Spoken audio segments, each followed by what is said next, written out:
اوس پوه شوم چې شلغم ته ولې شلغم وایي. سلام او نیکې هیلې ښه راغلاست زموږ فیسبوک پاڼې ته او یوټیوب چینل ته. اوس پوه شوم چې شلغم ته ولې شلغم وایي. ځکه چې شلغم د شلو غمونو طبیب دی. شلغم نه یوازې د ویټامین له اړخه او د معدني خواصو د درلودلو له امله ډېره با ارزښته دی، بلکې د نورو خوړو خصوصیتونو له مخې هم مکمل دی او له مهمو سبزیجاتو له جملې څخه ګڼل کېږي. کلسیم او پوتاشیم لري او دوامداره خوراک یې د هډوکو او مفاصلو امراض کنټرولوي. همدارنګه د ویټامین ک لري چې د زړه امراضو او مختلفو خونریزي څخه مخنیوی کوي. شلغم د ویټامین سی لري چې د زخمونو په روغولو او د ګازک یا التهاب څخه مخنیوی کوي. دقیقاً د همدې مقصد لپاره په زکام او د سینې په ناروغۍ لکه سینه بغل کې باید د ښوروا په شکل جوړ او وڅښل شي.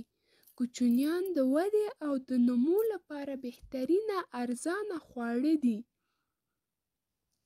شلغم که جوش شي او جوش شوي شلغم اوبه پښې او لاسونه خشته شي او خپله شلغم پر پښو وموښل شي، کېدلی شي د پښو د چاودو څخه مخنیوی وکړي.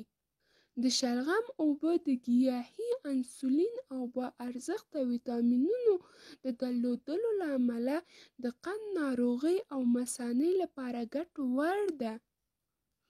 شلغم سینه، معده او کولمه نرم کوي. شلغم اشتها پالونکی دی. شلغم د ای، بی، سی د ویټامینونو په درلودلو د سترګو د نور او د دید او د نظر قدرت ډیروي. شلغم د پوستکي خارښ په ځانګړې توګه د مخ د بخارونو لپاره ګټور دی. شلغم د ویټامین سی په درلودلو سره د وینې د رقیق کېدو څخه مخنیوی کوي او د همدغه ویټامین د شتون له امله ستړیا له منځه وړي. شلغم یو قوي ضد عفوني ماده ده او د همدې وجې د ریزش او د زکام او د عفوني ناروغۍ کې ډېر ارزښت لري. شلغم څخه کولی شو چې خپل رژیمي غذا هم جوړه کړو او خپل د رژیمي غذا کې استفاده وکړو، ځکه چې شلغم کمه کالري لري او کولی شي د وزن په کموالي کې له موږ سره مرسته وکړي.